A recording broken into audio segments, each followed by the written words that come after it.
The story of luxury cars is really the story of how every decade understood comfort and status in its own way. Some ideas lasted, some didn't.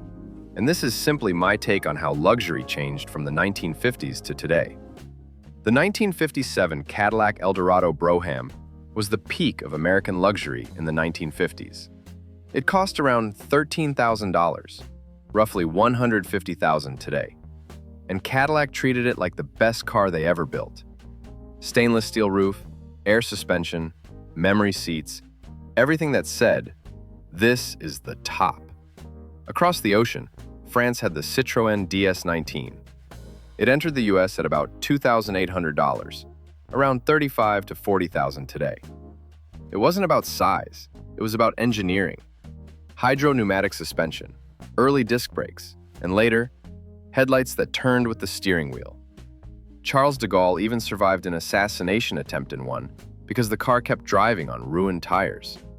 Luxury, but done the French way. In the 1960s, the Mercedes-Benz 600 set a new standard. The Pullman version cost around $24,000 to $25,000, about $260,000 today. A strong 6.3-liter V8 and a complicated hydraulic system ran almost everything. Seats, windows, doors, the trunk, even the suspension. It was the car for presidents and leaders who wanted serious engineering.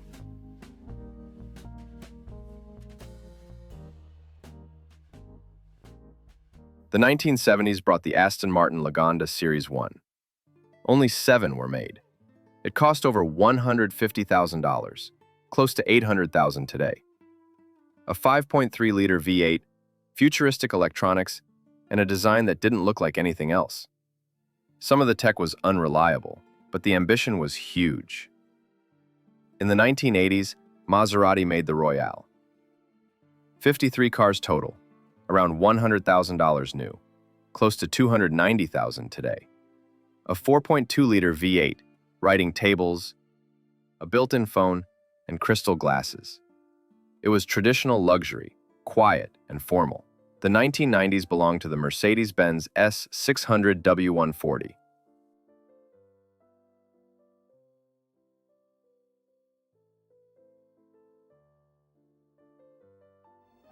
This is the man who is chauffeured around in an S-Class Mercedes-Benz. People at the very top, presidents not only of international companies, but of whole countries, travel S-Class. And to make sure they aren't swayed toward BMW or Cadillac, Mercedes has just spent $1 billion turning what was once the best car in the world into what damn well ought to be the best car in the world. It cost around $134,000 in 1994, about $270,000 to $285,000 today. This car was over-engineered. Double-pane windows, soft closed doors, thick insulation, and those little electric parking guides that popped up from the corners. And this one is personal. The W140 was the first real luxury car I ever sat in, back in 2002 in Germany. It was already almost 10 years old, but it felt unreal. Quiet, solid, and heavy in a good way. It left a permanent impression.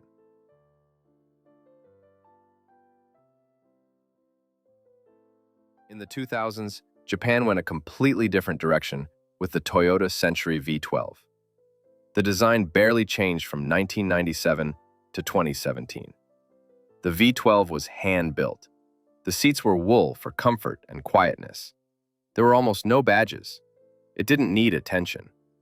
Prices were around $170,000 to $220,000 back then, equal to $260,000 to $300,000 now. Today, clean examples are even showing up in Canada. Seeing one in person feels like looking at a piece of Japanese culture. The 2010s gave us the Rolls-Royce Phantom 8. It started around $450,000 and could pass $700,000 with custom options. A big V12, a silent cabin, the Starlight headliner, and artwork inside the dashboard. Classic Rolls-Royce, just updated. Then, the 2010s arrived with the Rolls-Royce Spectre. Fully electric, starting around $420,000. Large battery, strong electric motors, and an unbelievably quiet interior. The doors have thousands of tiny lights, and the wood is still shaped by hand. It proves that even with new technology, real craftsmanship still matters. Every decade had its own idea of luxury. Some focused on size, some on engineering, some on silence. But the goal never really changed. Comfort, quality, and presence. Tell me which one you would choose, and thank you for watching.